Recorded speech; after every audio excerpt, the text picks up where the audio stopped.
Programa Brasil do Futuro. Notícia, opinião, as personalidades mais importantes e relevantes do cenário político passam por aqui. Tudo o que você precisa para começar o dia bem informado sobre os assuntos de Ribeirão Preto, do Brasil e do mundo, da política e do governo do Partido dos Trabalhadores. Apresentação: José Alfredo Carvalho, Nando Medeiros. Programa Brasil do Futuro.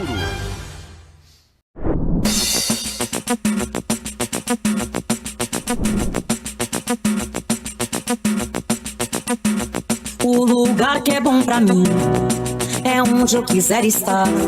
A estrela ainda brilha, ela é quem vai me guiar. Ser guerreira é minha sina, batalhando pra vencer. Tenho voz pra ser ouvida, tenho sonhos pra viver. Não vão mais conseguir me anular, me calar. Ninguém vai me impedir de cantar e lutar. Seja em casa, no campo, na rua ou na praça, chega de mordaça, agora eu vou falar. Porque eu sou mulher pra fazer acontecer. Eu sou uma delas, são elas por elas, ocupando os espaços de poder. Porque eu sou mulher pra fazer acontecer. Eu sou uma delas, são elas por elas, ocupando os espaços de poder.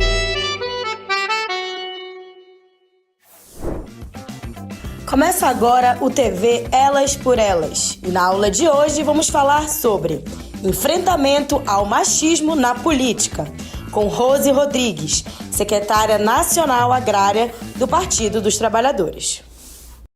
Acho que a nossa militância inicia com consciência mesmo aos 11 anos, e já em algum protesto, movimento secundarista, estudantil, mas eu posso dizer que talvez a semente primeira da minha mãe.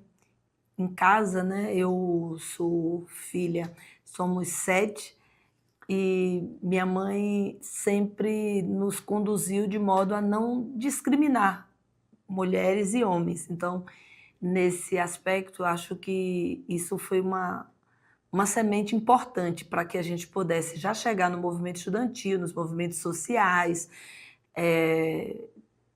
com uma base já um pouco de confiança em mim enquanto mulher. Então, acho que eu nunca gosto de deixar de falar sobre o papel da minha mãe.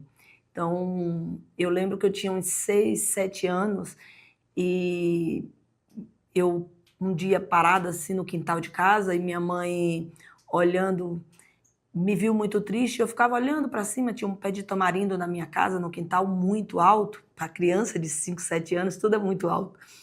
E minha mãe perguntou por que eu estava triste. E eu falei para ela: mãe, eu estou triste porque eu vejo os meninos sobem lá, o meu sonho era subir nesse pé de tamarindo, ir até o olho lá em cima, só os meninos conseguem. A minha mãe olhou, muito sábia, né? Enquanto ela olhou para mim e falou: eles conseguem porque eles tentam, você já tentou? Aí eu falei: não, mãe, só os meninos que ficam. Ela falou: não, se você tentar, também você vai conseguir. Eu disse: mas eu tenho medo, e se eu subir, eu tenho medo da galha quebrada, eu cair? Aí ela falou: ó, se você cair, eu vou te quebrar o braço, acontecer alguma coisa, vou te levar no hospital, vou te dar vida. Eu digo: e se eu morrer? Ela falou: não, se for teu dia de morrer, você vai morrer, mas aí você não sobe porque você não quer, os meninos também sobem e eles tentam, por isso eles conseguem. Fiquei bem pensativa, né, naquele jeito, e não falei nada. No outro dia, amanheceu o dia, eu fui à escola, voltei e saí subindo, né, aquele medo todo de subindo ali naquela árvore. Quando eu cheguei no topo, né, lá, aí eu balancei aquela árvore, aquele me deu uma sensação muito forte de que nós podemos sim conseguir. Então, esse exemplo de infância, né, e cultuado e muito bem posicionado através de minha mãe, eu acho que me posicionou para poder, seja nos movimentos sociais, movimento estudantil, no próprio partido, na vida profissional, como mulher, como mãe, aquilo foi a semente primeira que me colocou sempre. Não tem limite. Homem e mulher é uma construção social. E quando construído socialmente, numa condição de não limitar, de a igualdade como centro, tudo é possível.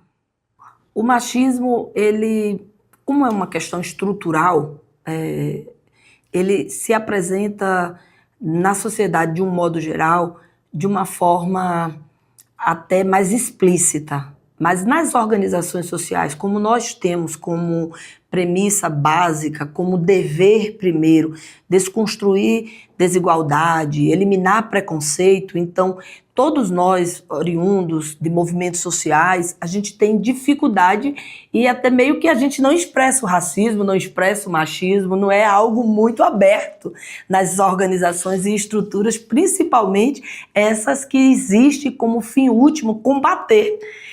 Então, seja no partido, ou no movimento estudantil, ou nos movimentos sociais por onde atuo, né, e vou morrer atuando, que daqui eu não saio, é muito sutil, né? É muito sutil. Ele é muito velado, né? Tem uma carga mais difícil de identificar. Mas sempre que identifiquei, sempre me posicionei fortemente, a exemplo, por exemplo, de uma questão muito simples, muitas vezes, que não é só os homens comuns, os companheiros politizados e entre nós também fazem. Interromper uma mulher falando, às vezes fazer pouco caso daquela argumentação, e aí faz às vezes aquele jogo, é prolixa, arrudeia demais para falar uma coisa, aí depois ele retoma a ideia como se fosse dele, né? E aquilo parece algo que passa a ter um lugar de destaque. Então, nesses momentos, assim, acho que ter sempre me posicionado, companheiro, peraí, não, isso aí foi exatamente o que a companheira tinha acabado de falar, foi exatamente aquilo que eu acabei de falar. Quando interrompe, também falava, não, companheiro, deixa a gente concluir nosso raciocínio, por favor, tenha um pouquinho de paciência, para nós é muito importante ser respeitado dentro da nossa singularidade e especificidade. Nós mulheres realmente temos às vezes uma necessidade maior já fomos tão silenciadas, né? E entre nós aqui é muito importante o processo da escuta e sentir acolhida por um companheiro que milita e que também combate a questão do machismo. Fica tranquilo e nos ajuda nessa. Vamos junto. Então, acho que esse sentimento de acolhida também com os companheiros, porque sempre acreditei que o combate à questão do machismo não se faz por um gênero só. Então, assim, o feminismo que acredito e milito nessa causa desde quando adquiri consciência sobre isso, é um feminismo que emancipa homens e mulheres, né? Não acredito que possa existir mulheres livres onde existem homens presos, né? Eu gosto muito desse conceito da Hannah Arendt de liberdade. Ou está todo mundo livre, ou tem problema na engrenagem. Então, para mim é muito tranquilo. Então, essa é a forma como eu fui dentro das organizações e da minha vida, seja em casa, seja na vida profissional, seja na militância, ter esse jeito sempre contundente de parar. Não, peraí, companheiro, não é bem assim. Isso aí foi exatamente o que a companheira acabou de falar. É mais importante que você diga, eu concordo com o que foi dito há pouco tempo atrás, estou com ela, mas usar como tua ideia não é bom. E também quando interrompem a gente, né? A gente está no meio de um raciocínio e aí os companheiros já colocam, não, mas também você foi prolixa. Não, a gente é prolixa mesmo, a gente é pouco objetiva. Nós estamos aqui numa mesa social discutindo o embate dessa envergadura. Requer tempo, maturação. Aguenta aí, deixa a gente do nosso jeito concluir nosso pensamento.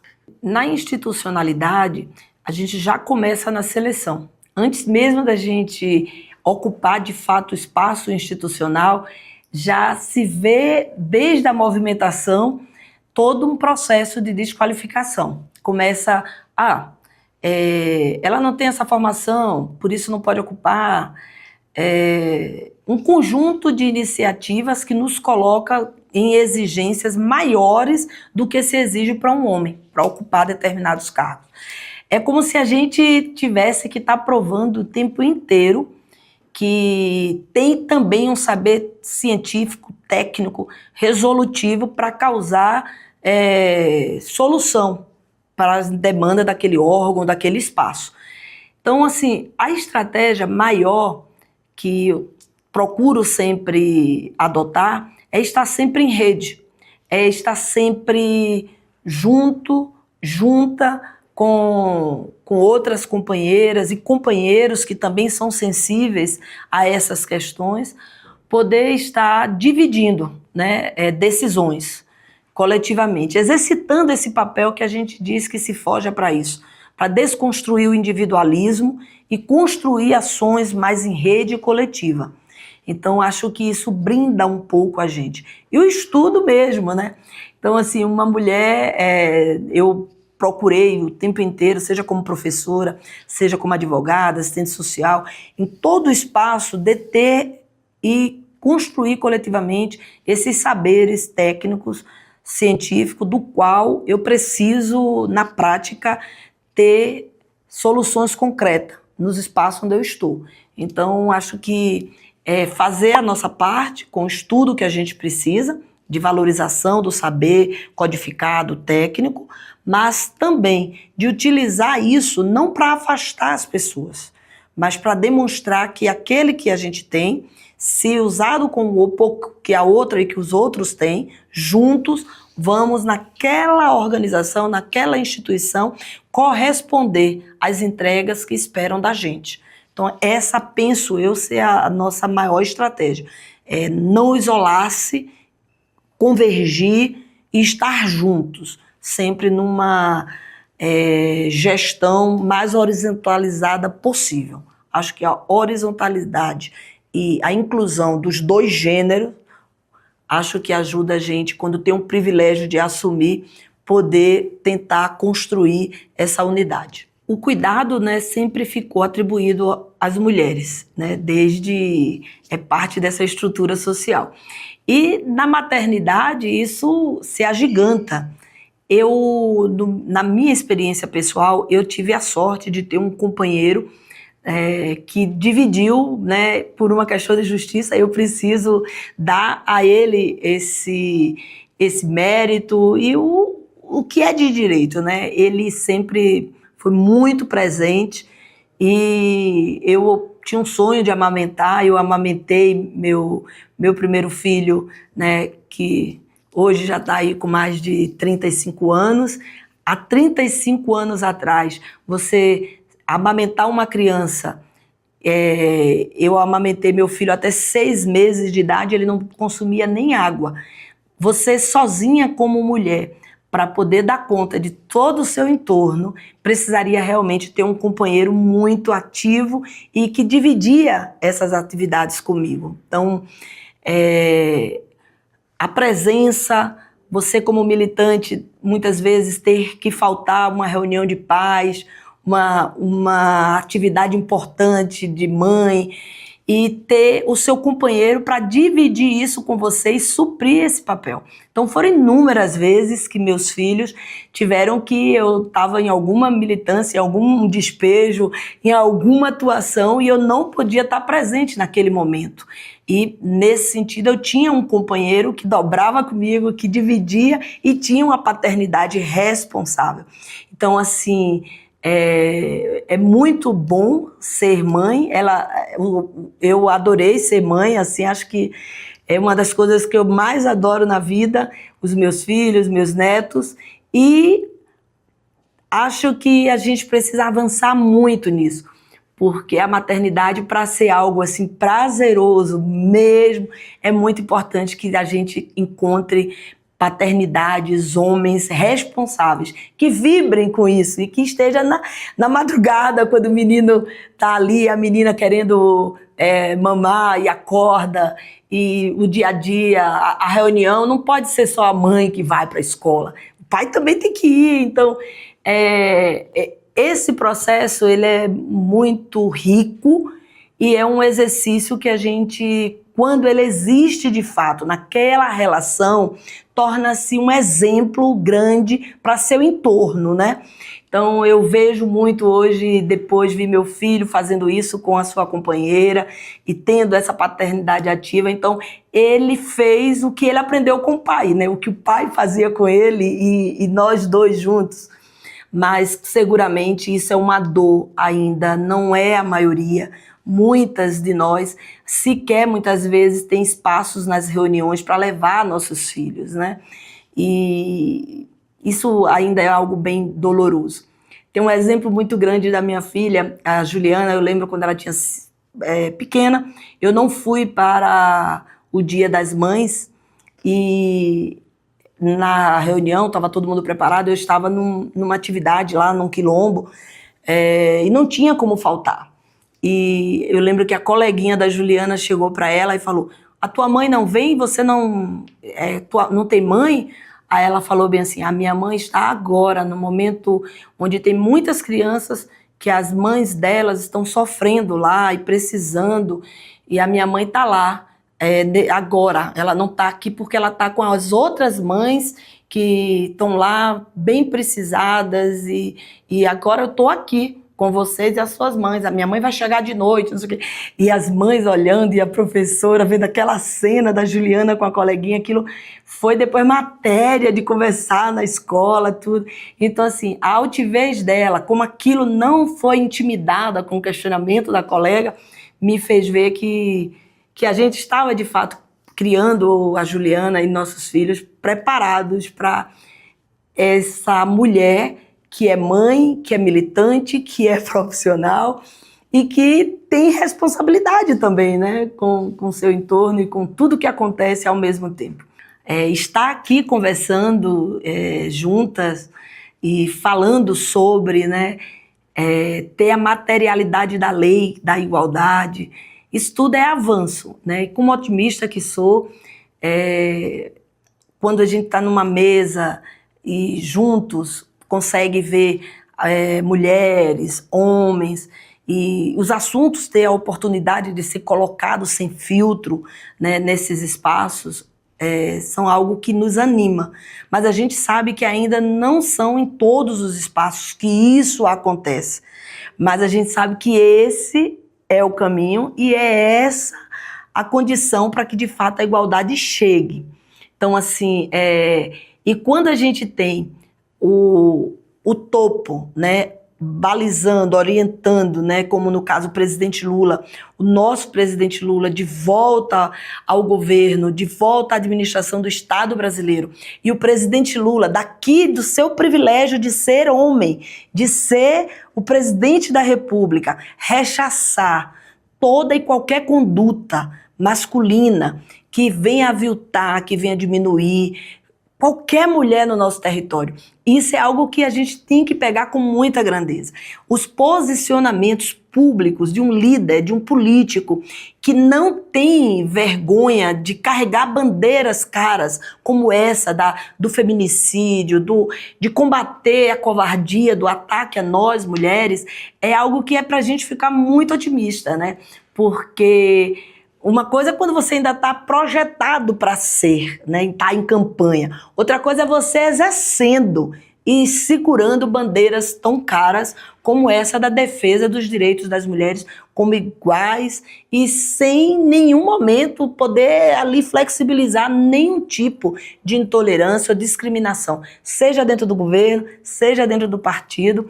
Então eu tenho muito otimismo de ver e ser alguém que vive nesse momento histórico com um líder como o presidente Lula, que inspira, né? Então, como eu acredito que o feminicídio tem que ser rechaçado e combatido por homens e por mulheres, como o machismo também é uma tarefa de homens e mulheres, ver o maior líder hoje nosso no partido e no governo sendo também um ativista, um defensor, isso me dá bastante esperança de que nós, no tempo bem curto, vamos sim vencer o machismo, a opressão e a exploração. E homens e mulheres vão juntos construir, de fato, uma vida socialmente feliz, igual e fraterna. Hoje a aula foi sobre enfrentamento ao machismo na política, com Rose Rodrigues, secretária nacional agrária do Partido dos Trabalhadores.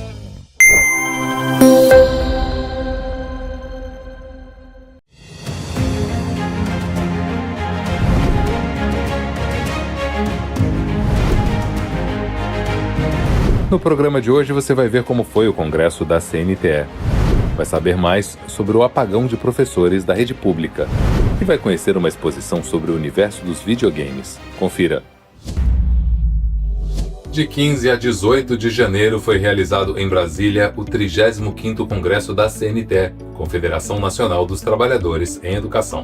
Com a participação de professoras e professores de todo o país, o Congresso contou com a presença de ministros como Macaé Evaristo e Guilherme Boulos, cientistas como Miguel Nicoleles, parlamentares e representantes de centrais sindicais. A APUESP marcou presença. Eu estou participando do 35º Congresso da CNTE, com inúmeras mesas, com várias mesas temáticas que nos têm feito refletir sobre a educação, sobre a soberania nacional, sobre a sustentabilidade, enfim, sobre os debates que nós fazemos em todos os estados, sobretudo o estado de São Paulo, que tem sido aí duramente atacado, né, pelo governo Tarcísio, que não tem tido nenhum compromisso com a educação pública de qualidade.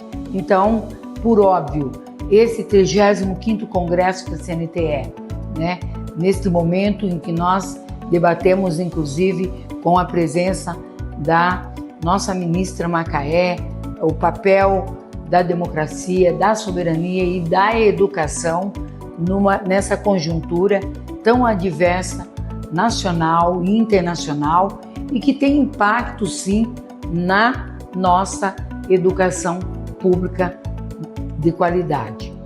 Na abertura do Congresso, o presidente da CNTE, Heleno Araújo, se referiu à invasão da sede da APUESP, ocorrida na semana passada. Com mais de 1 milhão de sindicalizados e de sindicalizadas em nossas entidades filiadas. Uma entidade formada majoritariamente por mulheres de luta e de consciência política. Toda essa nossa força, no entanto, não nos exime dos ataques aos nossos direitos. Ainda hoje estamos aqui, resistimos aos ataques da extrema-direita e por isso a nossa solidariedade à APUESP, que foi atacada recentemente. Existimos num processo de luta contra os inimigos públicos desse país. E uma parcela do Congresso Nacional está colocada na rua, que são inimigos do povo brasileiro. Por isso, o chamado já feito aqui, por diversas representações, de que temos que mudar este Congresso Nacional que aí está. O Congresso elegeu a nova diretoria da CNTE, que terá a presidência ocupada por Fátima Silva no próximo quadriênio. O Brasil corre um risco de ter um apagão de professores no futuro? É o que você vai ver nesta matéria. Pesquisas mostram que o interesse dos jovens brasileiros em seguir a carreira docente é baixo. De acordo com o último levantamento do PISA, Programa Internacional de Avaliação de Estudantes, apenas 2,4% dos jovens brasileiros de 15 anos têm interesse em seguir a carreira de professor da educação básica.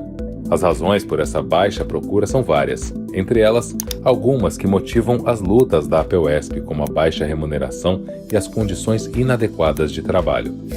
O Brasil tem, na comparação internacional, um salário inicial para a docência muito aquém, seja dos países da OCDE, seja de alguns vizinhos nossos da América Latina, né?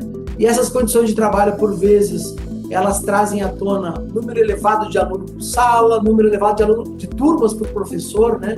Você dá aula para mais de 300 alunos no semestre, te coloca em xeque em muitas dimensões pedagógicas, né? Imagina 500, 600, 700 alunos. A baixa oferta de concursos para professores do ensino público deixa o cenário ainda mais desestimulante para quem se decide pela carreira. Então o Brasil tem uma cultura que é deletéria de fazer poucos concursos muito grandes e muito intervalados, o que baixa a expectativa daqueles estudantes que ou vão fazer a licenciatura ou estão na licenciatura.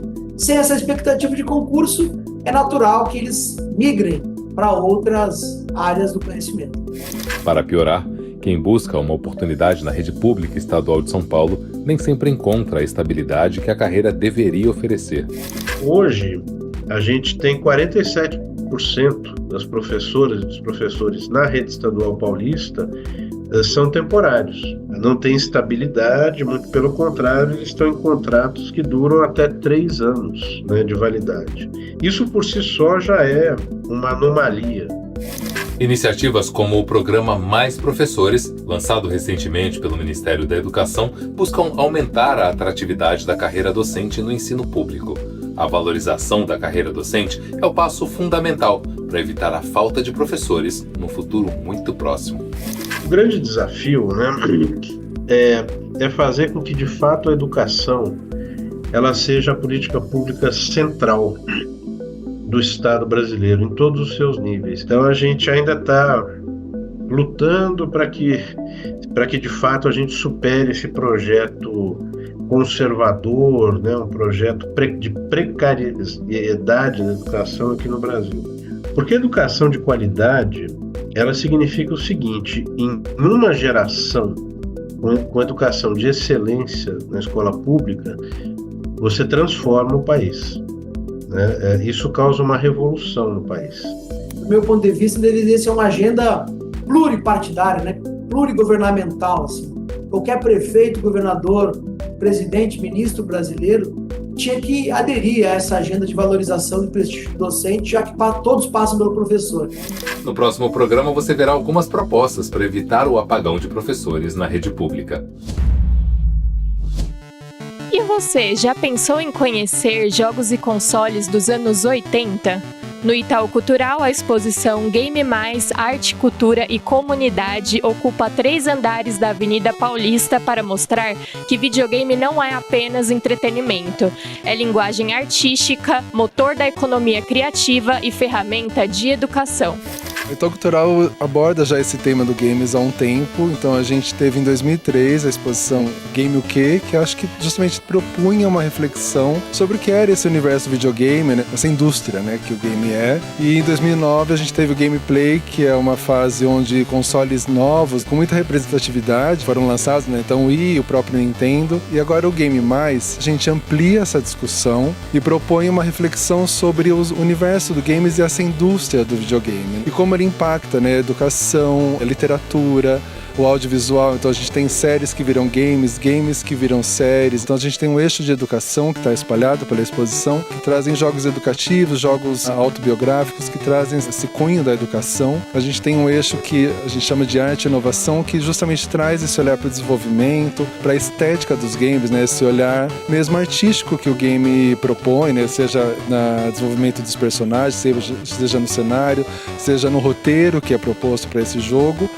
E, por último, e não menos importante, esse eixo da sociedade e economia criativa, que é justamente esses dados de como o videogame, né, esse universo dos games, interfere, né, e impacta a economia de uma forma geral, com um índice muito relevante de movimentação mesmo econômica dentro dessa indústria que o game é. A gente trouxe uma curadoria dentro de vários eixos, né, então tem um desafio da gente também trazer um pouco desse panorama mundial, porque o game tem uma influência mundial, mas a gente conseguiu trazer 8 títulos títulos brasileiros. Então a gente tem desde o jogo do Rune Queen, a gente tem o jogo que é da Capivara, a gente tem o jogo da Dandara, que é uma heroína que é desenvolvido aqui no Brasil, né? O game propõe uma heroína brasileira, né? Uma heroína negra. Então a gente teve assim um cuidado em trazer um pouco dessa representatividade e desses estúdios que não estão nesse mainstream, alguns estão, mas a gente traz um pouco dessa reflexão dentro do que foi possível no limite curatorial que a gente tinha de 51 jogos para trazer uma narrativa mundial. A exposição fica até dia 8 de março, é gratuita, são 3 andares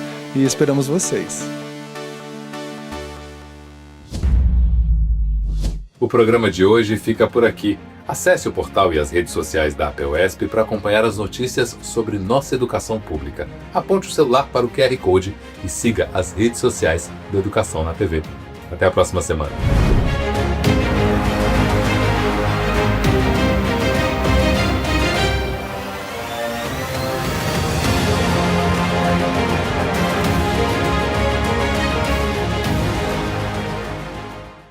Você sabe, na hora em que precisa, é com o PT que você pode contar.